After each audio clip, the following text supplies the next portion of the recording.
Our environment is filled with toxins. The air we breathe, the products we put on our bodies, the food that we eat. It's impossible to avoid. In fact, in the last 70 years alone, nearly 100,000 new chemicals have been released into the environment through our food and water supply. And at least 85% of these chemicals have never even been tested for their health effects on humans. Among those that have been tested, as many as 800 chemicals are either known or suspected to negatively impact our health, especially on our hormones. And hormones, well, they're central to everything. To put a finer point on it, we consume on average annually 14 pounds of food additives, including coloring, preservatives, flavoring, emulsifiers, and microplastics. An estimated 1 billion of pesticides are used in the US alone every year, and the average person is exposed to 100 synthetic chemicals every single day. In our shampoo, in our deodorant, in our cleaning products, our hair dye, our cosmetics, our skin lotion, dishwashing soap, and the list just goes on. But Jillian, you say that despite this very dire outlook, there is hope that we can actually do something about this. But before we get into the specific strategies around that, what deems it a toxin and why are they so bad? Lori, toxins are chemical compounds that are foreign to our body. And many of the common toxins that we are exposed to on a daily basis disrupt hormone function, as you've mentioned, especially in women. These toxins are called endocrine disrupting chemicals, or EDCs for short. And what's scary about them is that they mimic our natural hormones and they scramble the communication between our cells. Well, this takes me back to the movie My Big Fat Greek Wedding. I don't know if you've ever seen it, and the fear of the hormonies. I digress, but I've heard xenoestrogens. Is this an example of a hormone disrupting chemical? Yeah, exactly. So xenoestrogens mimic estrogen, and there are many different types of toxins that do this. And not only that, they are really easily absorbed into our bodies. And because we have estrogen receptors throughout our body and brain, these receptors end up getting mixed messages, and this triggers hormonal imbalances in our reproductive system. So things like premature puberty, miscarriages, infertility, even endometriosis, these have all been linked to xenoestrogens. And sadly, this is just one of the many types of hormone disruptors. Hundreds of these chemicals are also toxic to our brain. They can affect our immune system, and they're linked to many cancers. Yeah, all the more reason to avoid them. And sometimes it's hard to recognize what the real toxins are. What are they in plain language? Tell us, please, and how can we recognize them? Well, the primary EDCs are a lot of chemicals that we already know about. So, for example, BPA, that's found in both plastics as well as the inner lining of canned foods, and phthalates, which are found in so many of our body care products and our fragrances. But they're also found in certain plastics like vinyl flooring, shower curtains, food packaging, and kids' toys, even kids' soothers. Flame retardants in our clothing, our furniture, rugs, and our carpets, even in our nail polish. Insecticides and pesticides, obviously they're found in our foods and in our gardens, but they're even found in random things like bug spray. And coatings in many of our pots and pans that are released when they're heated. And of course, cigarette smoke is a really bad one. And these chemicals are generally stored in our body fat, and women have more fat tissue than men. Hence, we accumulate these at higher levels. And often the highest concentration is found in our breast tissue, which research has shown correlates with an increased risk of breast cancer. I didn't know that. And it obviously begs the question, I think we all have, is how do we actually reduce this toxic load? Because it's pervasive, it's everywhere. And how can our body, like perhaps our liver, help us out? Well, the best way is to take steps to reduce or remove the toxins that we're exposed to. And yes, to answer your question, the liver plays a key role because it's a detoxification organ. What it does is it pulls toxins from various parts of our body, obviously including from our fat, where the EDCs are stored, and then it transforms them from being dangerous to being as benign as possible. Then they're either excreted from our body or they're reabsorbed. Regardless, it's a big job, and we must keep our liver healthy for it to work properly. Yeah, absolutely. So where do we start with a healthy liver? One of the best ways is to eat cruciferous vegetables. So think broccoli, Brussels sprouts, cauliflower, bok choy, cabbage. There's a whole slew of them. as well as allium vegetables. These are from the onion family, so things like garlic, onions, leeks, and scallions. They all contain sulfur compounds, which have huge detoxifying properties, especially in the liver.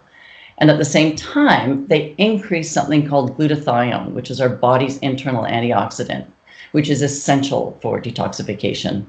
Yeah, it makes sense. And I've also read that other things we want to include are antioxidants, polyphenols, and B vitamins in particular. And they're all found in, of course, whole foods and a really good Mediterranean approach to eating. These colorful fruits and vegetables, nuts, seeds, legumes, and other healthy proteins. Now, absolutely, because these foods not only neutralize the free radicals created by toxins, they actually contain the nutrients that play a role in the functioning of our liver. Yeah, and we know we want to avoid or minimize highly saturated foods. Everybody knows this, the sugar, the ultra-processed foods, because too much sugar and saturated fat leads to a non-alcoholic fatty liver disease. And many processed foods, of course, contain chemicals and toxins, to your point, that both enhance the taste, but also keep them shelf stable. And plus, they're always in some kind of plastic. I think you alluded to that earlier. And these packaging can also, of course, leach toxins. So aside from this and maybe alcohol avoidance, what else can we do to keep our liver healthy? We really want to reduce or avoid acetaminophen, which is the active ingredient in Tylenol, because you'll find it in about 200 other products like cough and cold medications and muscle relaxants. They are definitely harmful to our liver if they're taken too frequently. And of course, we never want to mix acetaminophen with alcohol. All right, I got it. Okay, so take an average day. We want to reduce this toxic load daily. And as skin is, of course, the largest organ, I want to start there with creams and makeup, sunblock, laundry soap, all the things that get absorbed through our skin. Yes, unfortunately, these products are often full of chemicals. We really have to start reading labels to avoid the things like phthalates, formaldehyde, and parabens. And if the product has a fragrance, I strongly suggest avoiding it as well and getting unscented. Prime example would be scented laundry soap. Fragrance is full of chemicals that don't have to be listed on the product, nor do they have to be approved. And while we're on the topic of clothing and laundry, please toss your dryer sheets in the garbage. All they do is wrap your clothes in a layer of chemicals. And if you can, you want to wash new clothes before you wear them, as they are often sprayed with formaldehyde to enhance texture and to prevent mildew. They also contain or can contain dyes, flame retardants, and a slew of other chemicals. Oh, I didn't know that. And speaking of cleaning, why not go an all-natural route? With unscented cleaning supplies, vinegar, water, baking soda. We've heard these, with a couple of drops of maybe essential oil if you want that fragrance. But now, Jillian, what about chemicals we breathe in our environment? Could they be the source of some headaches, for example? They absolutely can. For example, off-gassing from furniture and carpets is a really big issue. So to avoid these particular hormone disruptors, you want to try to opt for hardwood floors and rugs instead of carpets. And you really want to air out your home before you buy before you unpackage any new upholstered furniture. And the same goes for mattresses. Either find a natural one or let it air out in a really well-ventilated space when you take the plastic off. One can also filter their air inside their home with a HEPA filter, or even bring green plants into your home. They can be really good detoxifiers. Snake plants, spider plants, or peace lilies are really great ones. And finally, if you suspect mold in your house, get it checked immediately. It's not a chemical, but it can be really toxic. Quick personal story. I recently got an area rug, and following that, my cat started developing breathing issues and sneezing and uncharacteristic stuff. Took her to the vet, and lo and behold, the air had allergens in it, which then subsequently ended up causing asthma. So my cat is on a puffer on account of this. This carpet came wrapped in this thick plastic. It was dusty as all get out, having been shipped. And then I started doing a bunch of research on that. So it obviously affects us, but also affects the little creatures we've got in our home too. And I don't think that's offset by a plant. So out goes the carpet. stays the cat. So last but not least, what about the foods we eat and the drinks we drink? Well, off the top, I appreciate this expense of what I'm about to recommend, but where possible, buy organic to reduce your pesticide and herbicide intake. And I would suggest going on the Environmental Working Group website to get their list of dirty dozen foods and clean 15 foods. And this can give you a real guide as to which organic foods you truly should be buying. Next would be avoiding packaged goods as much as you can. Not only do many of them have chemical additives, as in the food itself, but they're also wrapped in plastic, and they can, to your point earlier, they can leach trace amounts of chemicals and microplastics. You always want to store your leftovers in glass containers, not plastic, and do not microwave anything in plastic. Next, I would also steer clear of colored drinks and foods. Colors usually mean chemicals. You want to buy your meats that are antibiotic and hormone-free. And finally, really think about filtering your water. Yeah, and I think on that dirty dozen list, you've got stuff like strawberries in there and some of the berries where morsels of dirt and chemicals can get stuck. And obviously using water with some vinegar and baking soda helps us, whether or not you're buying organic, to be able to clean those before we ingest them. But I've referred to that list a couple of times too. And by the way, when you do that, it doesn't affect the taste of the food. It just cleans it and also helps preserve it longer.